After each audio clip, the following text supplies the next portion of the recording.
Of Prince William and Catherine Middleton, now the Duchess of Cambridge. There are thousands of people still gathered outside Buckingham Palace. The newlyweds and their families are inside and the wedding reception is underway. But many of the people who've come specially to London don't want this to end yet, and they're still here outside the palace trying to soak up as much of the atmosphere as possible.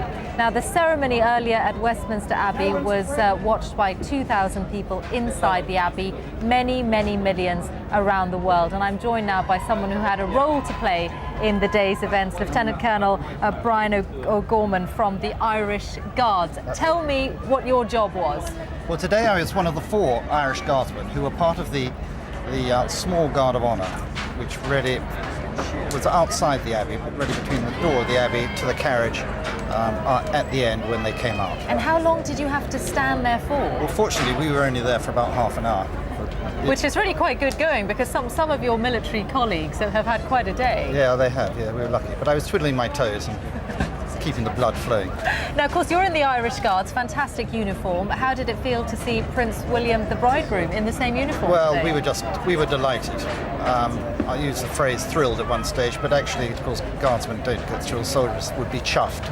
But actually, we were really pleased that the Queen has appointed him as our colonel.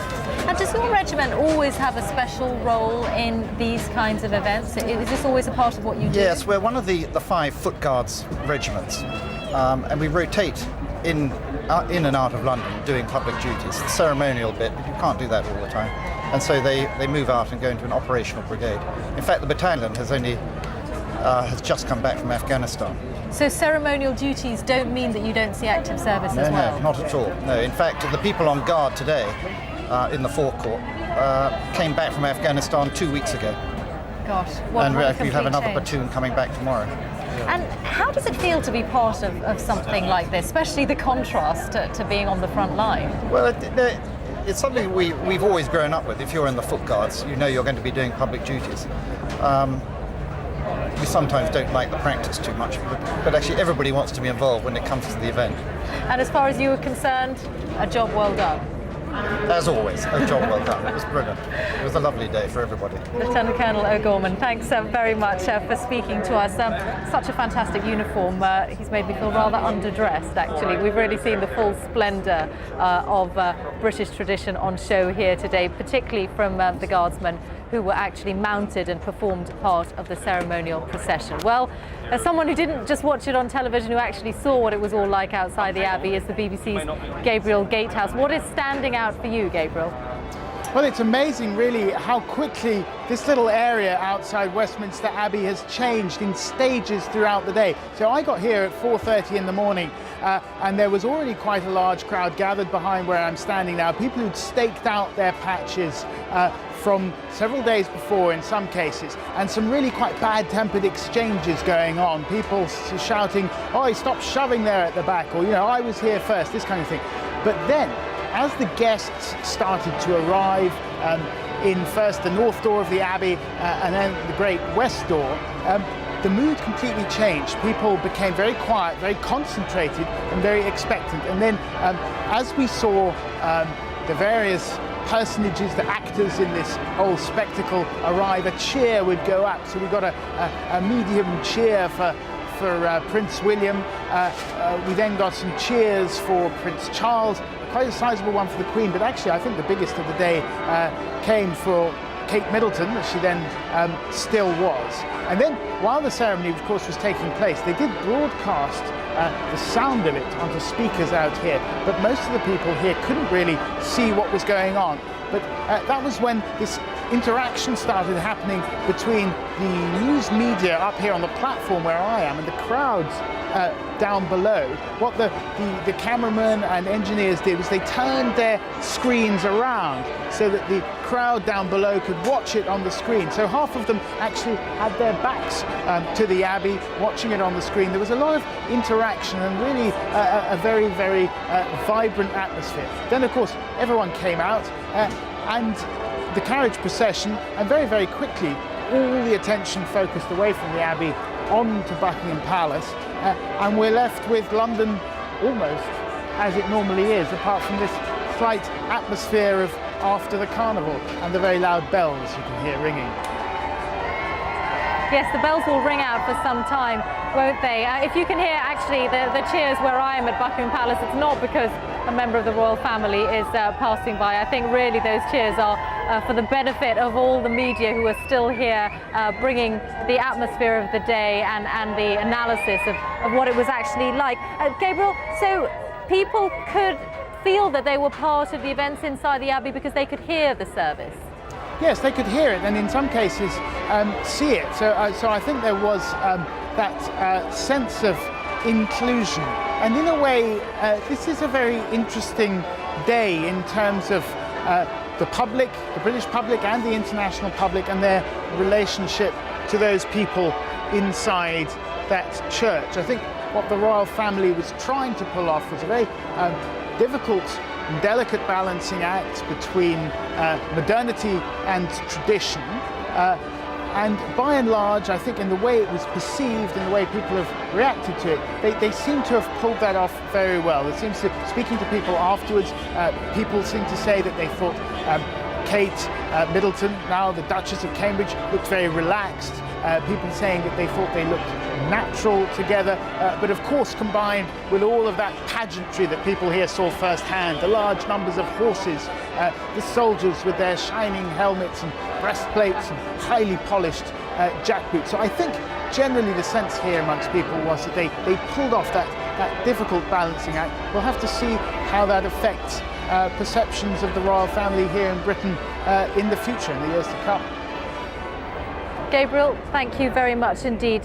Gabriel Gatehouse is at Westminster Abbey, and actually from the moment really that the service ended, we then had this very carefully choreographed movement of people with those who were at the Abbey and elsewhere along the route wanting to come closer towards Buckingham Palace for the kiss. So they were very carefully brought in this direction by the police. But as I look around the crowd here, it's really been an incredibly international gathering. Of course, there are plenty of British flags, but there are flags from around the world and certainly plenty of Americans. Let's go live now to Brooklyn, New York, and join the BBC's Laura Trevelyan. What has it been like to watch the royal wedding in America, Laura? Well, Michelle, it's been extraordinary because it was unfolding before dawn here, if you can imagine.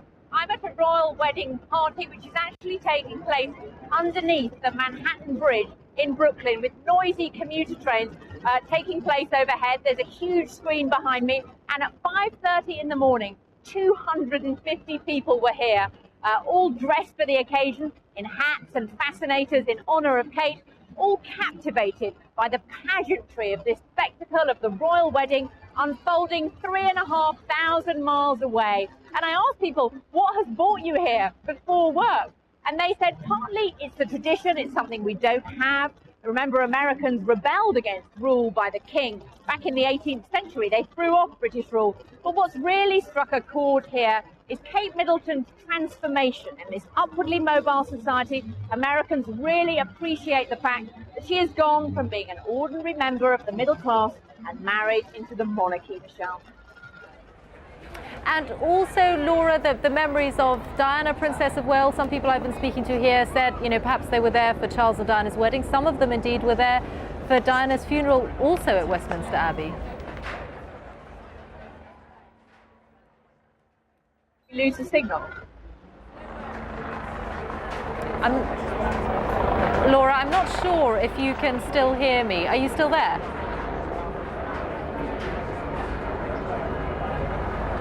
I think we might be having a few difficulties with our line to Laura Trevelyan in New York, but we'll try to go back there later on and give you more of a sense of the American reaction. Really dedicated to be watching the wedding in North America. I thought the day started early here in London, but that's nothing compared to the hours that they've been keeping over the Atlantic. Now, as you can imagine, an incredible amount of emphasis on Kate, the Duchess of Cambridge's dress. This was a totally well-kept secret. We didn't know until this morning, until the moment that she actually arrived at the Abbey, who the designer was. It has since been revealed as Sarah Burton for Alexander McQueen, the late Alexander McQueen's design house, but she is the woman who's responsible for how the Duchess of Cambridge looked on her wedding day. Let's have this report now from David Silito. The first glimpse as she stepped from the Goring Hotel. A wonderful view. From the Mall, onlookers could see lace, handmade at Hampton Court Palace. For many, today was all about the dress. Oh, it couldn't have been more perfect. It was very classic, very like Grace Kelly, very simple elegance. When she was walking down, it looked as if it was floating in midair. I can't stop crying. This is just, I can't believe I'm part of this. The choice of designer, Sarah Burton. I am beside myself. This is such a fashion moment, I can't tell you. Why? It's because of the affection for the fashion house she leads, Alexander McQueen, which was brought low last year following his death. Today, that hallmark elegant fitted silhouette, the almost Victorian detailing, ivory and white, the train almost modest by royal standards. The effect, an opening flower.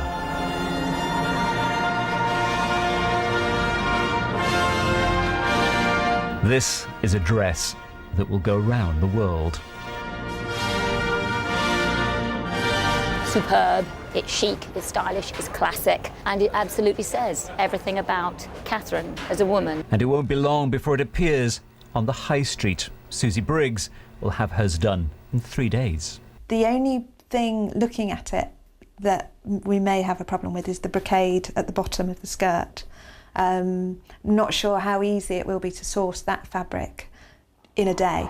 So, a once-in-a-lifetime dress, but a style that'll travel far. David Sillito, BBC News. A hint of a blush from Twitter. One of the really difficult things about the dress that Kate had to choose was that probably, judging by her style, she might have wanted something quite simple, but this is a very grand occasion and she had to have something that fitted it. So as you can imagine, there's lots and lots of discussion about whether she has indeed got it right. So here we are, the newlyweds are inside Buckingham Palace now. The crowds are still gathered outside. We've seen the traditional newlywed royal kiss on the balcony of Buckingham Palace, and we'll be here through the day to bring you more on Britain's royal wedding.